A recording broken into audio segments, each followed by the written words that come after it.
Hi, it's AJ from the Kingsville Public Library, and I have another fun activity for you today. If you did our one yesterday, you'll recognize these familiar little bunnies, but we're going to do this in kind of a 3D thing, and here's a fun little thing. It's got a secret compartment. Ooh. Okay, so in case you haven't figured it out, this is actually just a plain, boring box.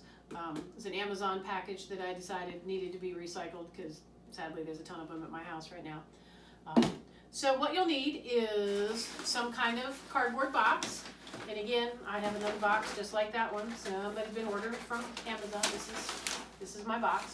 Now that one is painted. I'm going to show you how to do this with paper as well. Obviously, if you're going to paint, you know how to paint a box. It's not that hard. With paper, you can use any kind of paper you have around the house. Maybe you've got some wrapping paper. Maybe you have some paper table cover. You can even actually do this with some coloring pages if you wanted to. Add a little fun dimension to it. Again, as I like to say in all of my little craft classes, this is not first grade art class from 1970. Own it, make it your own. So you're going to take your paper, and I've hot glued mine, and you're going to wrap it around your box, just like so. If you need to, you can cut your paper so that it covers the back of it. This is going up against the wall, so it really doesn't matter what the back of it looks like. And actually, it's going to be in my daughter's apartment, so I'm sure that later on that she'll fix it, because even though you won't be able to see the back of it, she will cover it because it'll bother her.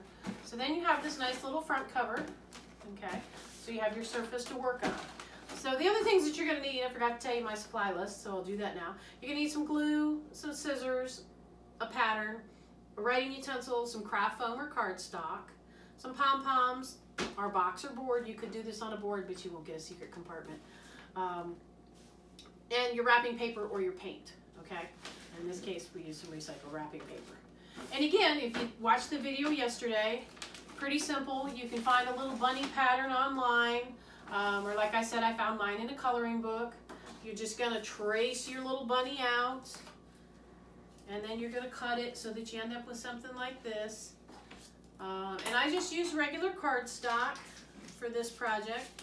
So I had some fun different colors, and you're just going to trace your bunny onto the cardstock and then cut it out.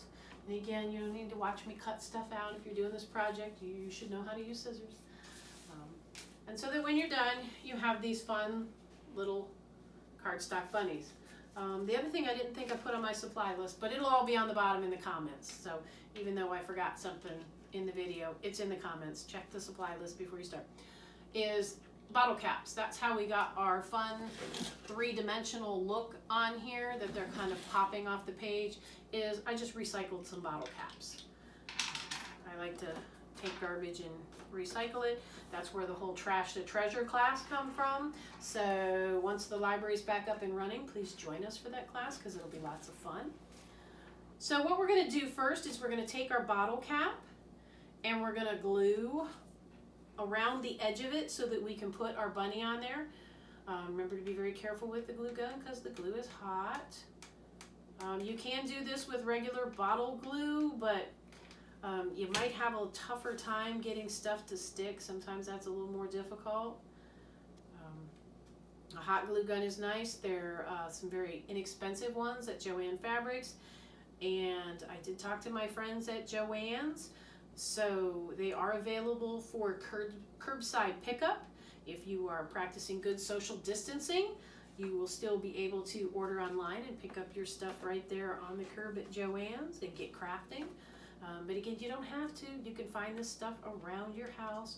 So we're just gluing around the very edges of the bottle cap to stick our little bunnies on there. And then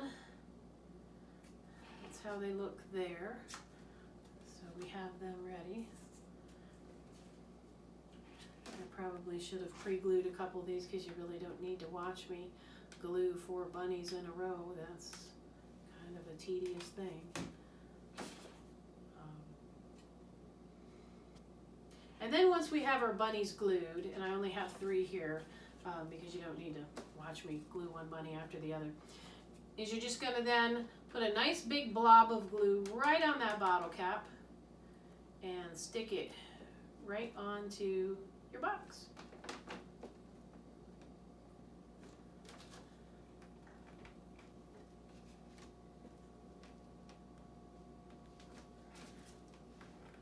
And then once we have our bunnies stuck on our box,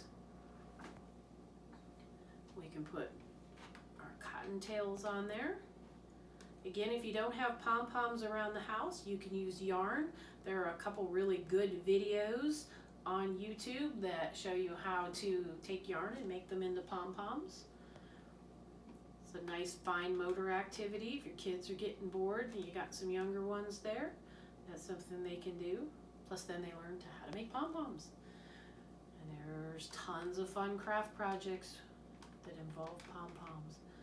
So now we have our little bunny tails on there.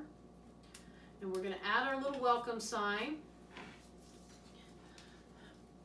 There are a couple ways to do this. Again, I did cheat. I used my Cricut. If you don't have a Cricut, just a reminder that once the library is back up and running, we do have Cricut classes. So you can come and learn how to use the Cricut. The library has one available for you to use. You can actually cut a welcome just like this. You can trace it, you can print one off the internet, or maybe you're talented enough to kind of freehand it and cut it out. I am not, that's why I have a Cricut. And so we're just gonna glue this little welcome right on here. And you're only gonna wanna glue about half of it if you're using a hot glue gun, just because it dries very quickly.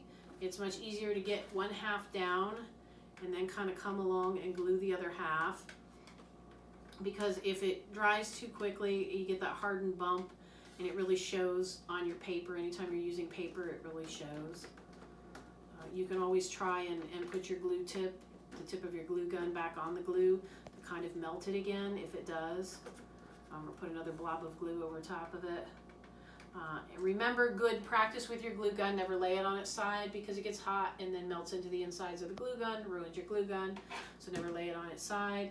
And remember those little strings or spider webs that are there, don't pull those off until your project is actually dry. I know it's hard, it's tempting, you want to pull those off, but your glue won't be totally dry and you run the risk of shifting your project or pulling your project apart. So you don't want to do that. Leave that, resist plucking those webs until the very end. So that's kind of what we got going on. And then I took a little bow, I made a little bow. If you just kind of make a loop with your ribbon. I've got some ribbon right here. I'll show you really quickly. If you just make a nice little loop with your ribbon and hot glue it and hot glue it again, kind of scrunch it up. That's how you get your ribbon. I chose not to do that on video because I tend to burn myself a lot and nobody wants to watch that. And so we're just going to put our bow right on there. And what I'll actually do with the edges of this paper is just kind of fold it and glue it as I need to. If you're going to add one of these fun little strips on the end to make a secret compartment, I would suggest cutting a strip of paper to fit on the end so that you're not folding it back and forth, and you just take a couple pieces of ribbon. I used ribbon and Velcro to make that little spot there. If you want to use the secret box, you can actually even hide eggs in here. I hope my kids aren't watching. I think I'll be hiding some Easter eggs in there this year.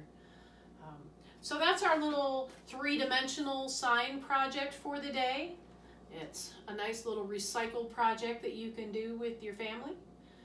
Remember to tune in tomorrow. We'll have some more activities to break up the monotony if you are practicing social distancing and staying at home, and I hope you are. So stay healthy, stay well, and we'll see you real soon.